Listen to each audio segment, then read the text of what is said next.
Welcome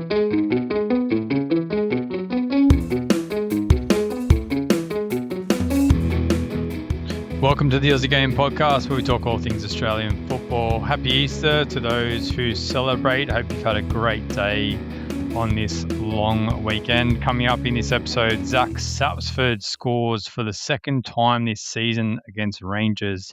We'll ask the question, why has he not cracked the Socceroos? Joe Gauci's Port Vale are no match for Chelsea at Stamford Bridge as the Blues make bunnies of the League One side. The Bulls take down the Jets and hop into the top six, but the hunt for the finals places will go down to the wire as none of the top five get 3 points across the weekend. The A-League women's finalists are settled after a nail-biting final round, and Matilda's past and present continue to thrive in Europe. All that coming up, and we'll finish off with our excellent Team of the Week mopper. Happy Easter to you, mate. Hope you had a nice weekend. And was the Easter bunny good to you, mate? I'm a bit old for that stuff, but the kids loved it, so it was all good. Now, welcome everyone. Another busy weekend. Obviously, of all the footballs back in the Scotland and the Championship over the weekend, so plenty to talk about. And Australian A-League just keeps throwing up another curveball, doesn't it? Like this afternoon's results. Wow, that just puts another spin on things. And there's going to be a massive contest on Tuesday night, isn't there? The make-up game, which will see everyone level for the first time in for a fair while, actually. So hopefully we'll be able to ponder and see where those chasing pack ends up. But we'll start, obviously, as we always do, is the overseas wrap for our Aussies.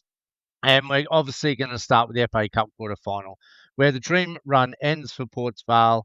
Joe Gauci, his side is thumped 7-0 by Chelsea. He did make 5 saves, but the golfing class was overpowering.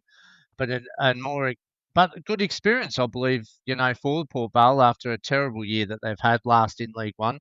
But nonetheless, I think they just got out muscled and they were too physical, Chelsea. Joe Gauci's going to have to learn how to really take command of that box in a really difficult situation for goalkeepers at the moment. But unfortunately for the Aussie fans and coach, we see Port Vale's run end, and the semi-finals for the draw for the rest of the team will be done during the week. But overall, I think at least some positive for Port Vale fans who never would have thought they would have ended up in a quarterfinal of an FA Cup. Let's switch back even further, though, during the week. And we had the second legs of the Champions League and Europa League semi-finals and quarterfinals, respectively. And in the quarterfinals, Chelsea beat Arsenal 1-0, but it wasn't enough in the second leg as their Champions League quarterfinal.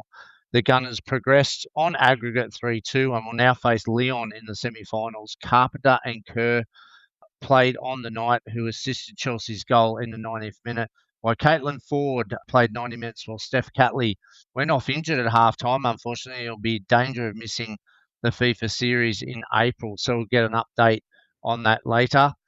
We also seen Europa League semi-final, the women, and all Aussie contest as Häcken held a 3-0 lead from the first leg with the winner to play Häcken in the final, which is their fellow Swedish rivals. And Aivi Luik started again in the heart of defence, and Hayley Raso was on the bench. She did enter in the second half as a substitute in the 64th minute, but Frankfurt, they did get an early goal in this game to get it back to 3-1, but just couldn't overcome the deficit. It was a pretty even contest, and Aivi Luik will now compete in a 2-leg final for the Europa League, which is on the 26th of April and the 3rd of May in a 2-leg series. So that'll be very interesting against Hammarby, who are arch rivals, obviously, in Sweden. And we know Aivi Luik's team won the Swedish league earlier on this year. So a bit of European action. We also seen the Matildas announce their FIFA series squad for 2026 for Africa. So that'll be an interesting one with most common names there apart from a couple of absentees. So very interesting going forward for the young Matildas and the Matildas. I just wanted to pick out a few names out of that squad, which is very pleasing to see. Izzy Gomez is one for me that's had an outstanding season for the Mariners so far this season. So really good to see her get her opportunity. Morgan Aquino keeps her spot. Obviously, she came in pretty late into the Asian Cup squad as the backup goalkeeper as well. A lot of the other names pretty similar. Letitia McKenna is a new one into the mix. Alex Chidiac maintains her spot in the squad despite not playing any minutes for the Asian Cup, but she's had a fantastic game overnight, which we will get to as well. But yeah, look, it's an interesting mix. As you mentioned before, there with Steph Catley's injury, it'll be interesting to see if she gets up for this one or whether she's rested. It seemed like a hamstring injury potentially, so if it's anywhere near severe, I don't think she'll be risked for that game. But yeah, the two match series. First one's against Malawi, and the second one's going to either be against Kenya and India. So another good hit out for the Matildas and another good opportunity for Joe Montemurro to see this squad, this group continue to progress under his tutelage. And yeah, obviously he's called up a few different names which he wants to look at. Obviously, one of the big ones out is Cooney Cross. Obviously, we know that she's spending some time with her family. So yeah, it does create opportunities for other ones to come in. Yep, absolutely. And as we build towards that World Cup in just under 14 months, so yes, another opportunity. Hopefully, we see a bit of rotation this time, and yeah, see what else is under the bonnet for that. Probably that second string would probably be a great opportunity. All right, mate, over to you with the championship. Heartbreak for Middlesbrough as they led 1-0 after a dominating first half, only to concede 2 second-half goals to go down to Millwall, who take over the all-important second place, the automatic promotion spot, with Boro now third with 6 games to go. So they definitely have been on a bit of a slide, Middlesbrough. Riley McGree started in this one, played a full game, obviously after travelling back from Australia. I tried to start with this one, mate. It lasted about 10 minutes, but I know that you caught a little bit more of it. So how did McGree play in this one? Oh, a bit mixed. It was a bit on and off. He did have a couple of key opportunities, but just couldn't find that right ball and just got blocked out. Middlesbrough dominated the first half. They should have been 2 or 3-0 up. Missed some golden opportunities, and they've paid the price.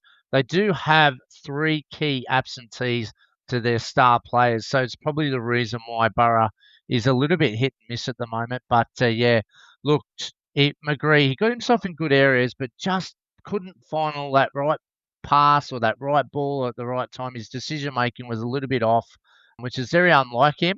Tried to keep back on the left foot, but yeah, look, it's going to be tough when you're coming back. Not much rest in between. He had to play because those 3 key absentees. But yeah, probably could have come off the bench, but they didn't have the luxury. As you said, second, there's fourth. It was at the stage because Ipswich is in third, but Ipswich has got a couple of games in hand and they play midweek, which is a lot of the teams do as well. So, look, Borough should have put this game to sleep in the first half, but they've been punished and they run out of legs in the second. All right, elsewhere in the championship, we saw the return of Mohamed Touré. Fantastic to see.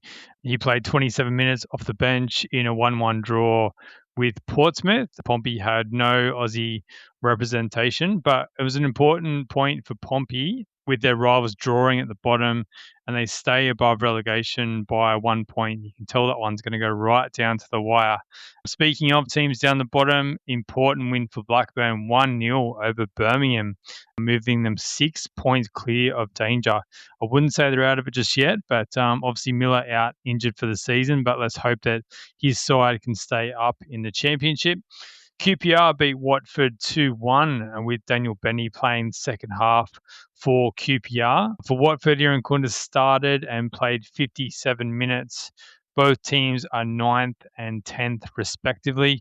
Not sure if you saw, Mopper, the goal celebration from Coley.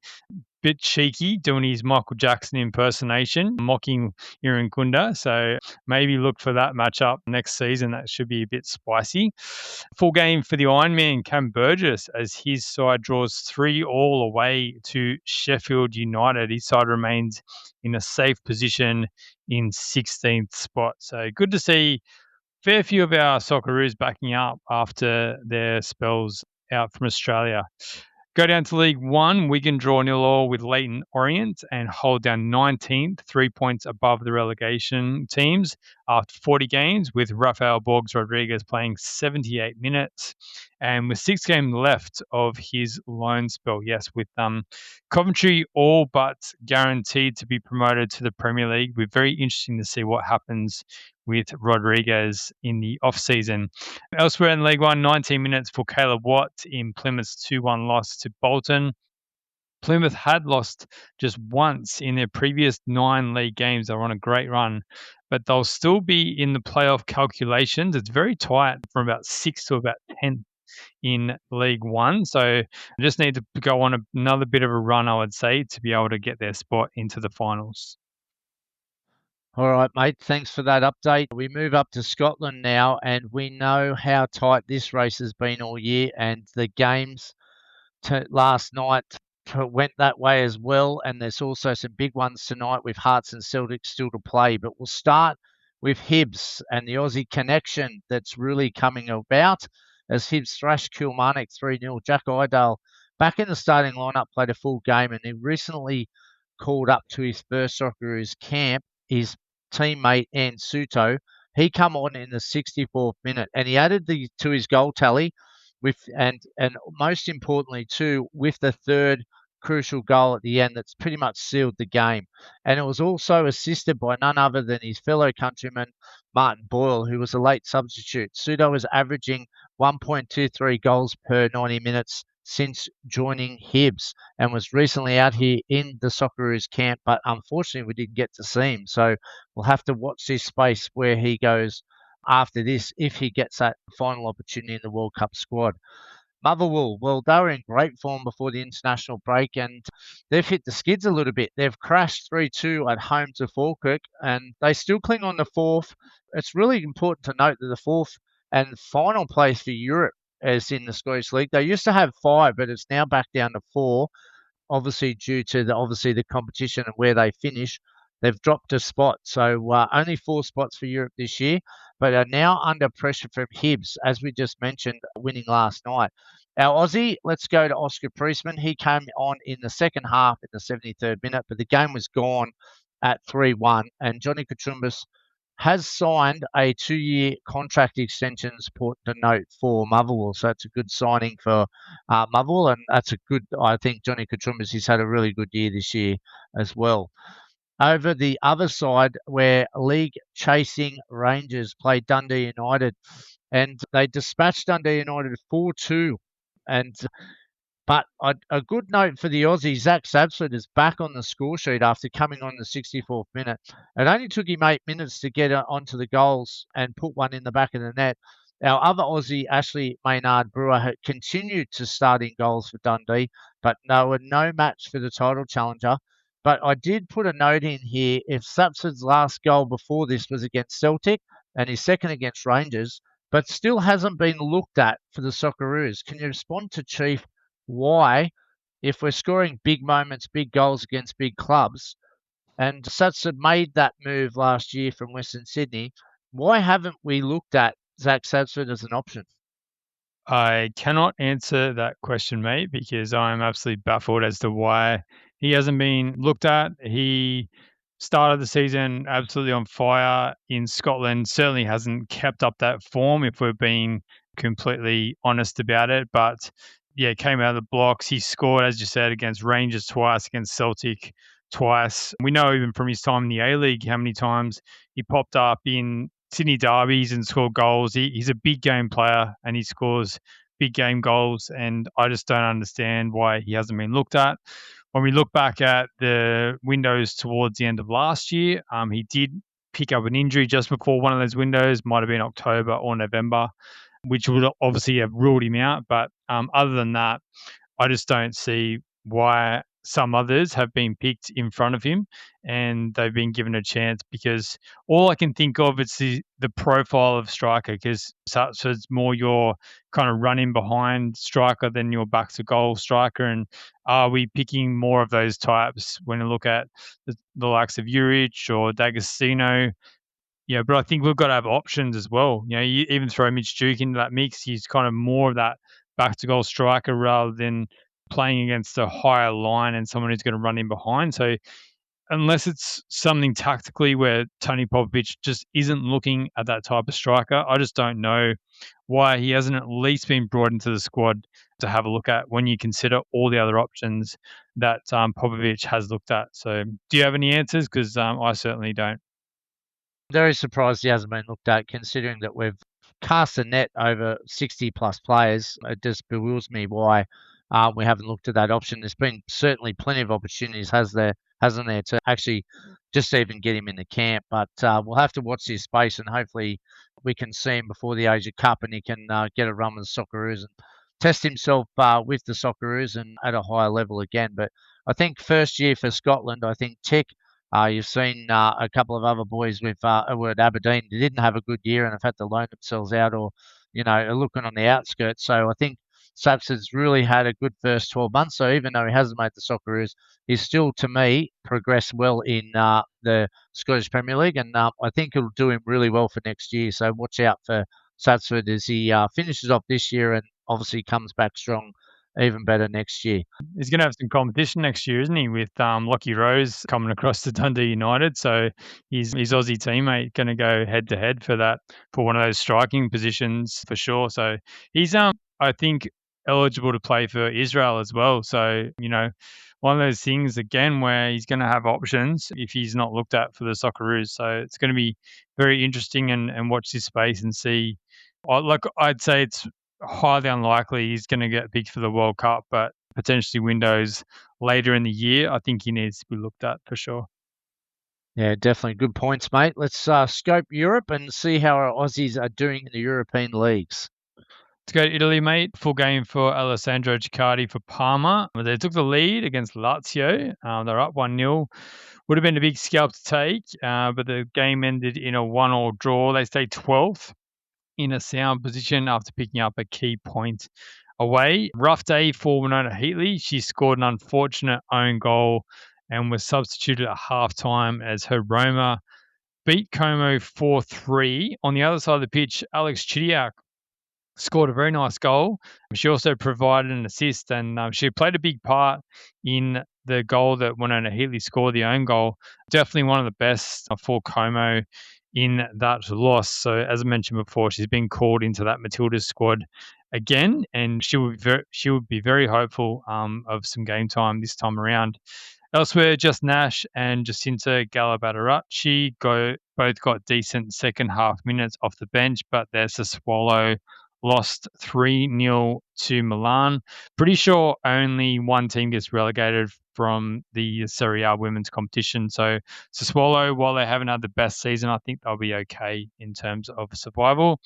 Over in Spain, Matty Ryan's Levante go down 2-0 to Real Sociedad, with the Socceroos keeper making 3 saves. One was absolutely brilliant, mate. One-handed into the ground and over the bar. Nice, strong reflex save. But to make matters worse, relegation threatened Mallorca picked up a massive upset result, beating Real Madrid 2-1. So, yeah, it's looking more and more likely that Levante are going to suffer the drop. But fingers crossed that Matty Ryan and his teammates can pull out some results at the back end of the season. In the Netherlands, the Eerste Divisie, 21 minutes for Cam Pupion off the bench as he's already promoted ADO Den Haag, win 4-2 over Jong Ajax. And then Josh Nisbet plays 72 minutes as Roda JC beats FC Dordrecht 3-0 to help consolidate their finals hopes. So, yeah, they're looking pretty good for one of those playoff spots. In Poland, Denny Juric, backing up from his Socceroos duty, started on the bench but came on early as an injury replacement in the 27th minute, but he couldn't affect the scorers. They go down 1-0 to a late goal. And then in Austria, Grazer AK grab a 2-1 win with Jacob Italiano playing 89 minutes.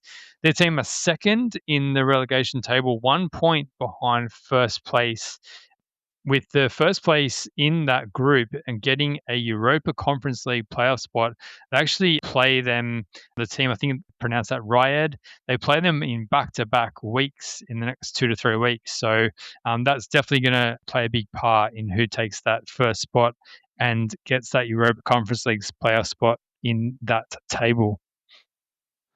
All right, thanks for the update there, mate. We go to the Major League Soccer that was played this morning, and Lucas Harrington played a full game, but his side, Colorado, go down 3-2 to Toronto, finishing the game with 9 men. There was a few send-offs in that one.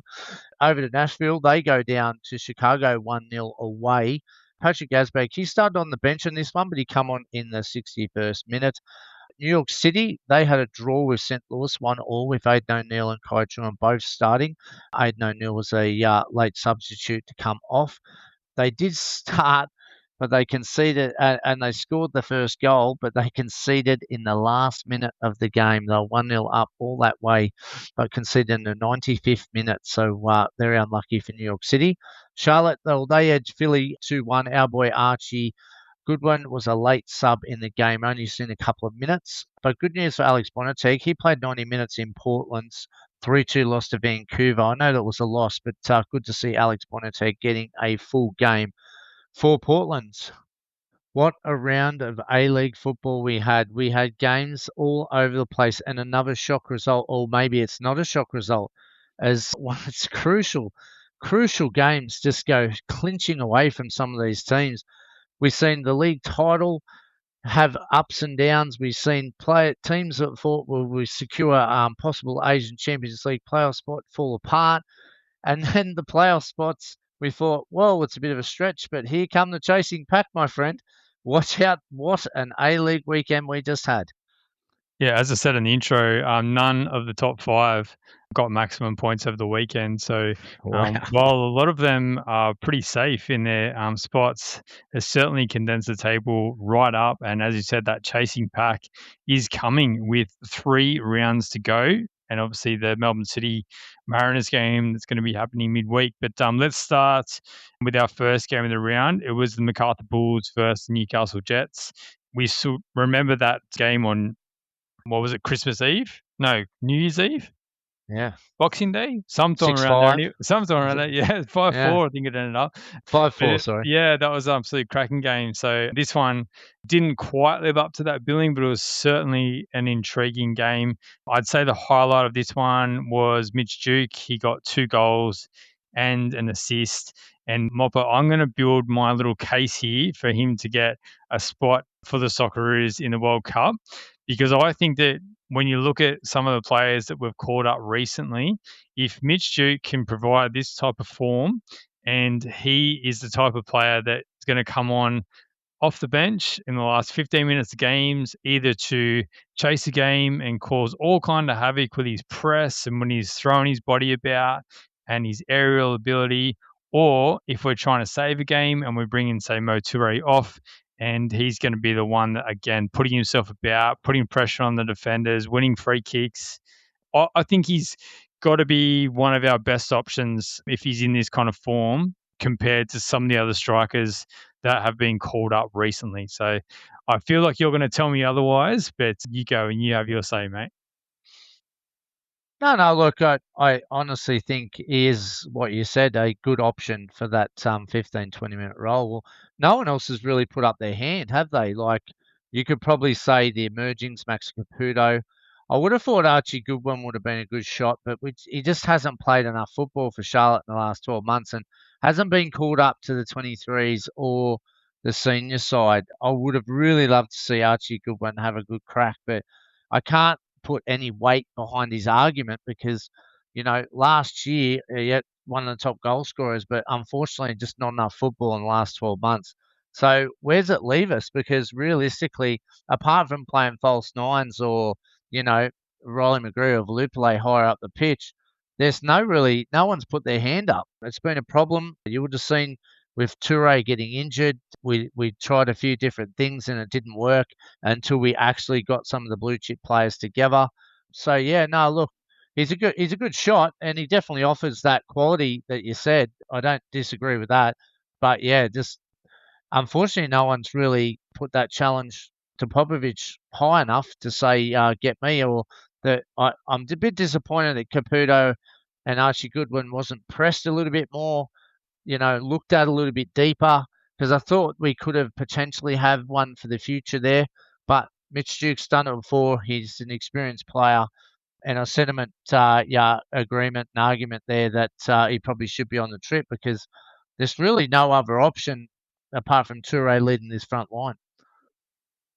Andy Harper mentioned Matt Leckie in the Socceroos squad in the game last night, which we'll get to, which I think is a huge stretch. But I don't think I'm taking much of a stretch saying that Mitch Duke could be an option. I don't think he's a starter, but I think it could be that nuisance value off the bench. His first goal, nice turn and strike in the box, and the second one, very similar to his goal at the World Cup in 2022 with that glancing header into the far post. And even the assist, he got released down the left, I think maybe by Talbot, and he just clipped that ball in to Rafa Duran, who finished on his head, Mitch Duke on his left foot. So, I think, look, I just wasn't impressed enough, I don't think, with the options. We obviously saw Irankunda play through the middle for the Socceroos a couple of times, so he's certainly an option, but he's going to be in the squad anyway. It's more about how many strikers he's going to take and if Mitch Duke is going to be an option. So certainly on the showing on Friday night, I think he should be under consideration at the very least. But what about the Bulls? Geez, they've knocked off the top two in consecutive rounds. And before that, they lost 4 in a row, mate. This is like, I mean, it is the A-League, but like it's like sort of unprecedented, isn't it? Like we thought they might be heading for six losses in a row, looking at the opposition, and then they've just gone and knocked off Auckland and knocked off the Jets in consecutive games. Yeah, look, they were third when they were chasing Asia, and for some reason, whatever happened that month, they got dumped out of Asia. They were out of form. They were out of confidence. They'd recruited so well in January for a deep run in Asia. I was devastated when they got knocked out, and they really played poorly in that Asian Champions League qualifier, and they just could not get back on the horse, could they? And they've not went from third to fourth to fifth to sixth to seventh to be looking the season's nearly over. Like travelling away to Auckland and then playing Newcastle at home, you would have thought they're no chance, but then they've got back to that old form, and they do have a strong squad that can compete with the best in the league, and they just proved it again when they went over to Auckland, and then they've just backed it up, which shows me the credentials that they're back. It's still up for grabs, that sixth spot. There's no room to have a little fluster with they did 6 to 8 weeks ago. They can't afford to do that now because with only a few games remaining, it's all in. So they're going to have to keep it up though. They beat the top two, but they've got to beat the rest to still be in there. So they'll be a nuisance if they do because the depth in that squad is quite strong. Yeah, so with this win, they've moved into 6th spot as we close out the round, but obviously that Mariners versus Melbourne City game midweek can change all that as well. Looking at the Jets, they started with Eli Adams, Rose, and Will Dobson on the bench. Probably, they've got that top two locked in just about, so it's probably the best thing for them to start to rotate their squad a little bit. Obviously, Dobson was coming back from international duty as well. Bertoncello got his opportunity in the starting lineup. He's one of our favourites, Xavier Bertoncello, and he got a double, so very pleased for him. That took him up to 7 goals for the season. When you consider that Sam Cosgrove's out in front on 10, not a bad return at all from Xavier Bertoncello. But what about the Jets, mate? They've won 2 of their last 5 after their 8-game winning streak. And those 2 wins were a scratchy 2-1 win over the Wanderers and a last-minute goal against Sydney FC for a 2-1 win. So they've probably dropped off their form quite a bit. And even towards the back end of that winning streak, I think they picked up some late goals or some unconvincing wins as well. So I think probably just Milligan probably needs to steady the ship a bit. They're still going to be obviously very dangerous in the final series, but probably it's a challenge for Milligan if some teams are trying to work out or starting to work out how to play against them and whether he can look at another option for them as well. Yeah, it's important to note, though, they had the longest run of all the A-League teams, didn't they? And obviously they beat a National League club for the Hahn Cup, and so they've been going for a long time. So maybe a little bit of fatigue at the end, maybe catching up with them, that they're not the sharpest and the sparkiest, but maybe we might see that return. If they finish top, they'll get that week off. So, look, it's the long run for the Hahn Cup and winning that title right up to the A-League is obviously taken a little bit of a toll, but they're still well in control. And Auckland just can't seem to get the balance right either. The depth of the competition's played a part too. Everyone's fighting for everything. So the pressure's on every week. There's just not an easy game you can go to. So there's no breather. They've copped some injuries as well and had to rotate. But Berticello, wow, what average goal per game time, he'd probably be the number one. Yeah, he's struggled for game time, but it's only due to the players in front of him, and that's no disrespect to that starting 11 because he would be starting in any side, barring injuries. Yeah. Oh, he's an absolute menace, and just the way he gets around, he's so low to the ground, but he's so quick, and yeah, he's dangerous around that box as well. So yeah, very thrilled for him. He puts himself about, he gets himself into good areas. He's a quality player, and as you said, if not for some of those other players that have been playing in front of him, like Taylor and Adams and the like, he'd be getting more opportunities. But he's young, and look, before this season, not many people would have heard much about him at all, and it's good to see that he's getting the opportunities that he is getting. But yeah, interesting to see how the Jets rebound after this latest loss. The late game to start the round, I chose not to watch this one, mate, and you did, mate, but I'm not sure if you regret that one. Oh, I thought Sydney would have really bounced with this new management change, but I'll tell you what, Brisbane Roar, how they did not win this game, I have no idea. Somehow both teams ended up 0-0, and it was, barring a miracle, probably Brisbane are probably out of the finals race now with that draw. I don't think they can catch MacArthur. And they can only blame their poor finishing with chance after chance, including a last minute open goal scuffed. I don't know how he missed it, but he scuffed it. And it's a point for new coach Patrick Casnorbo for Sydney. They keep fifth. They remain pretty safe, but there wasn't much to be excited about. I'll tell you what, as his team were dominated in the middle, Brisbane were very tough in the middle, and they got bullied around that park, and so Brisbane were all over him. And that Sydney FC, look, I can't even say to their credit because they did score twice from Touré, but it was a mile offside. It wasn't even a close decision. The ball fell to him in a couple of spots where he was like 3-4 meters offside, and they rarely threatened. The Raw was so well structured. Sydney FC couldn't even blow out a candle. Their changes at the end were kind of a little bit mixed. Got a bit of energy when Ocon come on. They got a little bit more control back in the midfield, but then they took their best Sam Tabalopoulos off. I thought he was one of their better players, and Touré, who was looking threatening, but that combination with Ocon we didn't see, and I thought it hurt them. And now they're going to have to go to a Sydney derby next week, which could be decisive. And yeah, Western Sydney, I don't know where they're at, but they had a lot of players missing, I know, against their last game. But this game could be anything.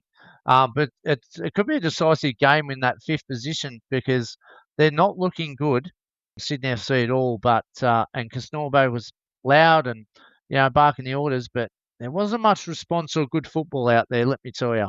It's important to note too. Harrison Devonish Mears did get a run in the Socceroos camp too when we sent the Socceroos out here. So, he had another good game with another great save, top corner. He looks really, his strong presence, isn't he? Nearly muffed one corner, but the rest he was fully under control. So, yeah, they're interesting times if you're a Sydney FC fan. I don't know where to put this Sydney FC side, and I don't think they do either.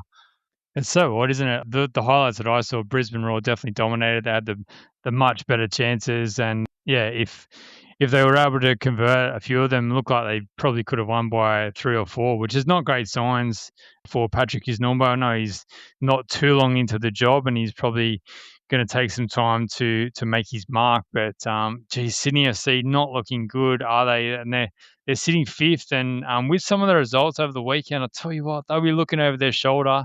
They're not guaranteed finals football whatsoever. And as you said, they play the Sydney Derby next week. The Wanderers not in form either, but who knows what that one could turn up. But geez, Sydney FC can't miss finals 2 seasons in a row, can they? Well, they play the Wanderers, and I don't know what Wanderers side will turn up, and they play a volatile Perth. So they've kind of got the 2 games to seal a deal, but they play Auckland last, and it's not a team if you're hoping for points to go to last if they can't seal a deal. But the pressure will be on. I know Western Sydney Wanderers had a lot of players missing, and whether they're back for this game, I know the rivalry will always draw some kind of crowd out in Western Sydney. But, geez, the stakes are high. But Western Sydney, unfortunately, mentally aren't there at the races at the moment either. So this game, this derby, could throw up anything. All right, let's go to Good Friday when we saw Adelaide v Auckland. Geez, this is a new rivalry, but there's produced some absolutely cracking games. A couple of high-scoring draws last season, and this one had all the fireworks about it. And it's turning into a very intense rivalry, which is fantastic. James Hilton, formerly of Marconi Stallions, made his debut for Auckland after Michael Voward was injured in the warm-up. Yeah, tantalising game this one. The first goal came from Ethan Alagic, a fantastic strike from outside the box, and he was absolutely brilliant for Adelaide the other night. In the second half, he had this mazy little dribble that he did, but he's just so solid. He's turning into such a fantastic player. I think the Reds will do very well to keep hold of Ethan Alagic in the off-season, and if he's on a long-term deal, hopefully they get some very good money for him. A couple of talking points in the second half. Guillermo Mai had a pretty bad head knock. In the commentary, the guys were saying, particularly Andy Harper, very vocal about it, saying that he just had to be taken off. There's no way that he could continue on during the game, but he did, and he even had a couple of chances and seemed okay. But it's an interesting discussion around the concussion. I wonder if we should have, a head injury assessment type look at these things like they do in the NRL and actually take them off the field and go through all the protocols. And, they're obviously checked over by the doctors and the doctors giving him the green light, but it didn't look good as he went to ground. Guillermo Mai was also involved in another controversy late in the game where there was one of many scuffles and he had his hands around the neck of Ethan Alagic, was reviewed for violent conduct, but only a yellow card was given. And the thing that actually started that scuffle was pretty bad tackle, I thought anyway, by Hiroki Sakai. Both feet off the grounds. Not sure if he caught Brodie Burkett, but I don't think he really has to. I think it's more of the intent. Did not look like a good tackle whatsoever. He got a yellow card for that, but I personally think that probably should have been a red card for the Auckland captain. And what about the final touch of the game? Anselmo, with glorious chance to take all 3 points for the Reds, missing his header with the last touch of the game. So, yeah, an enthralling contest, this one. And, geez, if these two meet in the finals again, it's going to be another fascinating one to look forward to. Yeah, what a game. It was special, wasn't it? I even had the family down. They said, wow, this football game's one of the best they've ever seen. And it was quality. It had a bit of everything, isn't it? Totally agree with your commentary around the incident with the yellow card. Yeah, it should have been a red. He left the ground. And by the rules of the law, if you leave the ground with your feet in the air and you make contact, you're off. It shouldn't have even been reviewed. Should have just been a straight red, but they've completely missed it. Look, someone needs to step up for player welfare, didn't they, with the head knock? I can't believe they got all these TVs on the sideline, even VAR, and nobody looked at it or reviewed it to the extent what they should have, or even flagged the warning sign that if you would have seen the footage of him clearly getting knocked out, that they couldn't realise with all the stuff that they look at with those little TVs that they've got. They've totally missed that, and there definitely needs to be an independent there to manage this situation, because you've even seen what was the Adelaide United defender. He got knocked in the head too 5 or 10 minutes later. So and is happening. You've got a lot of head knocks in the game. So maybe that's something the A-League can look at. But definitely the player welfare, I think everybody's missed that. And I don't know how, with all the technology that we've got, that someone didn't raise the concerns earlier, especially with the knowledge of what we know now compared to what we did in the past. But apart from that, the football was absolutely fantastic, and these two teams should be absolutely given the plaudits. Fantastic rivalry that they've built, but great game of football for all played and the coaches apart and the crowd. It was a fantastic night at Cooper Stadium. These two are going to be red hot, are right up there in the finals, aren't they? And watch out Adelaide United, because their next opponents are away to Newcastle. So it's going to be an absolute showstopper up there next Saturday afternoon at 5 o'clock. And hopefully a good crowd gets out to that one as well, because, Adelaide's shown some really good football. And it just keeps on going. And you know how good technically Auckland are. There was periods for that game where they should have probably asserted their dominance of the football, but they couldn't break down Adelaide. And Adelaide showed in moments they were just as good. Yeah, look, before this game, City had one win in 7. Like, can you believe that? It's been shocking. And Wanderers only had one win in 9. So, again, these two sides just have lost their mojo. But Patrick Beach was the big announcement before the game kicked off.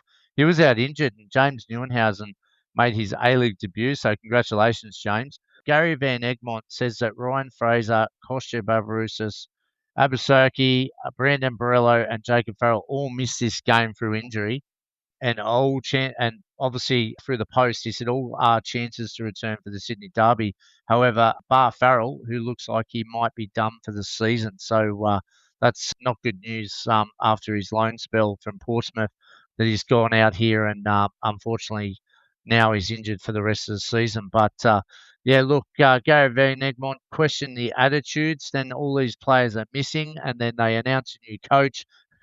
What is happening at front and back office in Western Sydney? It is just a mess, and they're playing like it as well. Lack of confidence, and the finger pointing's going to be over at some point, and I'll be glad, I reckon, Western Sydney Wanderers to close out this season. But hopefully those players do come back, because we love a good derby, don't we? So, and those players are quality players that we mentioned. But the game, City dominated, weren't they? They were all over them. Cohen scored in the 23rd minute with the 12th shot of the game, as both sides were going all out in attack in the opening stages. So it was looking good for the spectacle. Marcus Yunus doubled the lead with his deflected shot in the 33rd minute, then laid on an assist for Rashani and 5 minutes into the second half. So Yunus, 1 goal, 2 assists, 2 yellows, and it equals a red. Oh, and what a game this is going to be for the Mariners and City. Yeah, this could define the season and give some clarity for those chasing teams and those who are just on the edge. This game is huge in context and probably will decide City and Mariners' season. The loser will definitely, no doubt, bow out, and the winner will have an opportunity to still go on. If they both draw, then they're both going to have to rely on other teams and them to finish, I think, probably undefeated for the rest of the year. So, look, this was the 7th time the Wanderers have been kept scoreless in this season to the game. We highlighted earlier in the year that there was goal-scoring problems in our preview. It played out during the year, and it's cost them many times in games.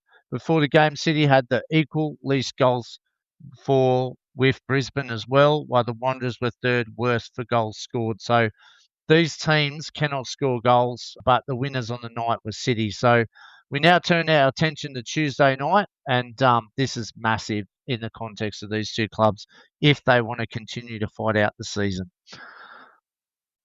The last match of this round of the A-League men's competition was Melbourne Victory in Wellington Phoenix. You would have thought that Melbourne Victory, who were unbeaten in 7 matches before this one, would have been able to take care of Wellington Phoenix, but wasn't the case. And Wellington Phoenix, well, haven't they turned a corner since they parted ways with Giancarlo Italiano and Chris Greenacre has come in? They picked up the 1-0 win against Melbourne Victory, and can you believe it, Mopper? They are now 1 point behind MacArthur in 6th spot with 3 games to go. Obviously, Melbourne City and Central Coast, if either of those teams win, can jump the Wellington Phoenix. But unbelievable what they've been able to achieve since that 5-0 thumping by Auckland FC only a few weeks back. I can't believe it. I was following this game, and 3 in a row now for Wellington, and they've put themselves right back in. The coaching change has paid dividend, and they've really settled and look a completely different team. They've got the strike weapons, haven't they? And they needed this one, Wellington, didn't they, to keep their season going? And who would have thought they would have beat the Victory, who have been hot, probably the hottest team in form this last month, haven't they? They've been on fire, and it's a crucial blow for Victory because we still know this Asian Champions League spot, if Newcastle win the league, is still up for grabs. And Adelaide are trying for it. Melbourne Victory, I thought, would have had the by the scruff of the neck, but have dropped points, and Sydney FC don't look anywhere near it. So, wow, and then look at next week's game: Sydney Derby, and then Adelaide going to Newcastle. So Victory will be kicking themselves over this one, but credit to Wellington, they've really turned around and showed a lot more composure and a lot better shape, I believe. And credit to them for their resilience that they've shown, and what a great fight back these last 5 games have been. So it can be so hot and cold, can't they? Melbourne Victory, they obviously went through a pretty lean spell towards the start of the season when they couldn't buy a win, and then they went on a bit of a run. But they have dropped these points. So you look at today, they lost 1-0 to the Mariners on the 1st of February when the Mariners weren't going so well. They've lost 1-0 to the Western Sydney Wanderers at home. So they've certainly got these types of games in them. And but look, when they're at their best, they're brilliant to watch, and they pass beautifully and they score amazing goals. But yeah, this one just wasn't their day, and Wellington Phoenix pounced on the opportunity. And what about Melbourne Victory? Next 2 weeks, Auckland FC away, and then they're hosting the Newcastle Jets at home. So it doesn't get any easier. And I said that Sydney FC might be watching their backs. Melbourne Victory is only 1 point in front of them. And tell you what, if some of these teams around 7th, 8th, 9th keep winning, it could go right down to the wire, and they could pull Victory and Sydney FC right into this mix. But yeah, huge credit to Wellington Phoenix and Chris Greenacre for turning this squad around, and just the fight that they've been able to show. It's fantastic to see. And Melbourne Victory, yeah, they're got a big contest next week against Auckland FC, who have got plenty to play for themselves. Oh, mate, look at the draw next week's just unbelievable, isn't it? And yeah, once we get obviously this midweek clash where everyone will even up again, and yeah, it's all on again, isn't it? And look, we said last week that Wellington are going to have to get over the double. Well, they've got Melbourne City, who are going to have to play 3 games in 7 days. So do they stay in Melbourne? And I'm not sure the logistics of it, but I'd be staying in Melbourne and getting ready for that game, because Melbourne City is going to have a bit of a hard task playing Central Coast and then back up a few days later to play Wellington. So maybe it is an advantage to Wellington, but it's just great to talk about, isn't it? The A-League's just, again, produced in spades. Yeah, you're right about the fixtures next weekend. Obviously, the Mariners, see how they go midweek, but then they've got the Friday night. That's just a quick turnaround for them against Brisbane Roar, Auckland Victory, Jets Adelaide, which should be an absolute goal fest, Sydney Derby, City Wellington, and then MacArthur, who obviously just knocked off the Jets and Auckland. They have to go to Perth Glory, which is never an easy trip to go over there. So yeah, fascinating round next weekend as well. How good. Oh, it's going to be unreal. But yeah, we better move on to another exciting part of Australian football, and that's the Ninja A-League women. And what a finish we had here. It was turmoil because the young Matildas are currently playing in the Asian Cup, and they've taken pretty much the complete squad of the Ninja A-League, and they have 1 round to go. And we know the finals have been delayed because of this tournament, but the last round had to go ahead with all them players missing, which puts several teams at a disadvantage. So let's wrap it up. We had Wellington played first. They locked down the all-important 2nd place, securing a semi-final playoff. Adelaide have already secured their playoff, but now have dropped to 5th and miss a home final. So that game was consequential. And then Vandermeer and Nunn scoring first half goals for the Knicks as they put Adelaide to the sword 2-0 and take that semi-final 2nd spot, which was crucial. Melbourne Victory, well, they were the ones right on the edge of the playoffs, and they were just outside the 6, but they needed nothing less than 3 points against Perth, and they had to travel for it, and they were a chance to sneak into the finals, and they got through a Claudia Bunge header served up by Alana Jakovic's wand of a left foot. Perth then had many chances to score, but only managed to get 1 of 8 shots on target, and Victory scrape home 1-0, and they are now in the 6. But there was more to unfold. The Mariners then kicked off next against Sydney. So over to the Mariners. They could knock Victory off sixth spot, but a lot of players from the Mariners are actually playing for the Young Matildas, so they were at a little bit disadvantage. And they took on Sydney FC, who also had Young Matildas playing. And it was the battle of the game all today because both teams let's start off. Elizabeth Hamilton hit the woodwork with a one-on-one chance early in the game, but that was about as close as the Mariners came, unfortunately, to securing the 3 points required to book their final spots. And they were missing Peter Trimis, Arviana Parakovic, Tiana Fuller, who are all with the Young Matildas, and they've now, due to that draw with Sydney FC, miss out and finish 7th. And Victory Celebrate, who also were missing Poppy O'Keefe. And the Mariners, not only with their sales in January too, because they got poached, didn't they? Ramison, their top goal scorer, got poached for Juventus, have now seen their playoffs hope. The defending champions, mind you, winning the grand final last year, now are out of the Ninja A-League finals. They still had, though, a very, very slim chance to make the finals, but needed Canberra to beat Brisbane. That scenario wasn't looking good when Amy Medwin scored for Brisbane in the 21st minute. Matilda Michelle Heyman then levelled things up with Canberra in the 62nd, but the Raw took the lead again through Olympiaco to Alicia Woods just 6 minutes later. Chloe Lincoln, then the Matilda, saved a penalty in stoppage time, one of her 9 saves, and that was enough for the Raw to be playing for the finals for the first time in 5 years. What a story that is. And officially eliminated the defending champions Mariners. So it was just a devastating night prior, and then on the day, and then after they played as well for the Mariners. City, the champions, scored late to beat the Jets in the final game of the home and away season, but both were already first and the Jets were already out. So let's have a look at the Ninja A-League Women 2026 final series and how it looks. And remember, as I said, there's a 3-week break before this happens. So week 1, elimination finals, Saturday, 25th of April, Anzac Day. Canberra United at home to Melbourne Victory in the elimination final. That's at 2 p.m. Eastern Standard Time at McKellar Park. That'll be live on Channel 10 and Paramount streaming. And then we've got Brisbane Roar on the same day, playing Adelaide United at 5 p.m. And that is at Spencer Park live on Paramount Channel 10 streaming. Then we go to week 2 of the semi-finals. So leg 1 on the 2nd and 3rd of May. The lowest place elimination final winner will play Melbourne City. The highest place elimination final winner will play Wellington.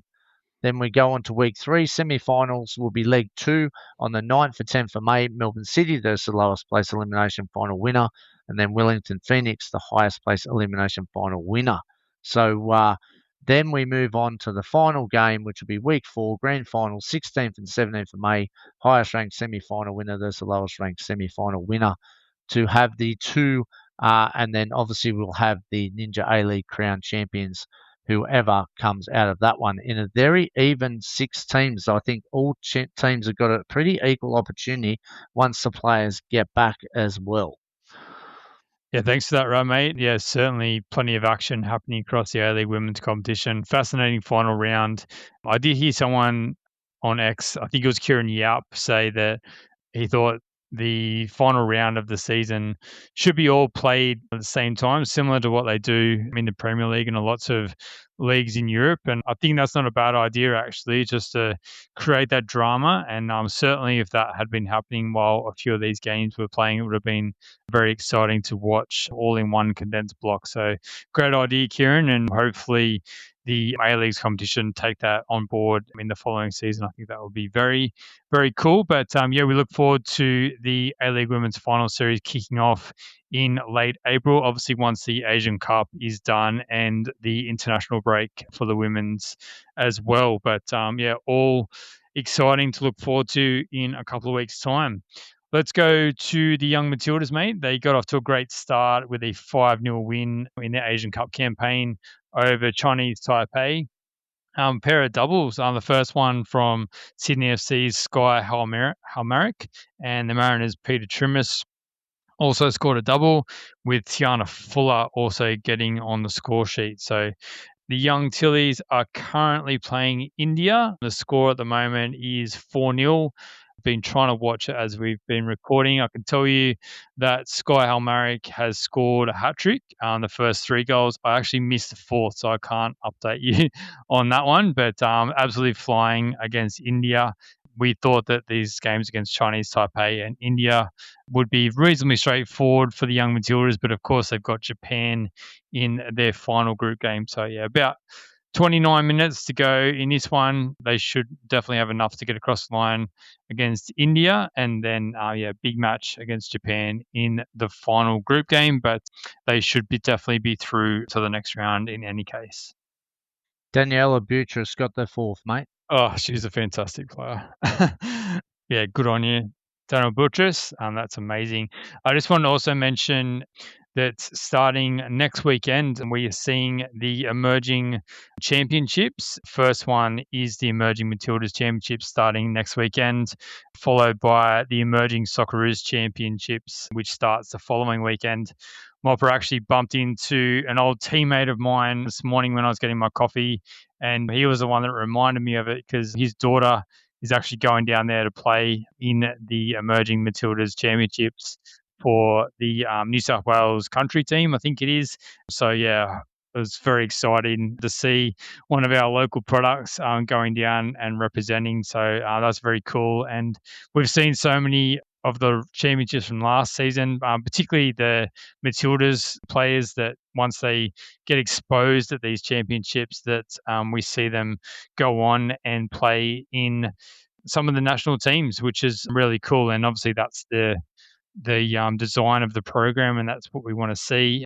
I think joining this year, I think there's a team from Vietnam and also a Japan academy team. So bringing up the level, not just our state teams playing, but also some international flavour, which is very nice to see. Yeah, love it. Yeah, keep getting them more exposed and get a good look. I think the younger we go to, 13s, 14s, if it's looked at in the future, will be a bonus, and if they can invest in putting these kids up, it'd be even better. I noticed this year that the boys are actually in Sydney and the girls are in Melbourne. Obviously, last year they were both in the same spot, so maybe that's just to manage the logistics of it as well. So good to see, and we wish all the girls and the boys all the best in those championships. It's a great exposure for them all. Definitely, mate. All right, let's go to our team of the week. In goals, Chloe Lincoln for her heroics in goal for Brisbane Roar, sealing their first final series in the last 5 years. Geordie Boss at left back for his heroics for the Socceroos during the week. Hard to believe that match was only a couple of days ago. So much has happened in between.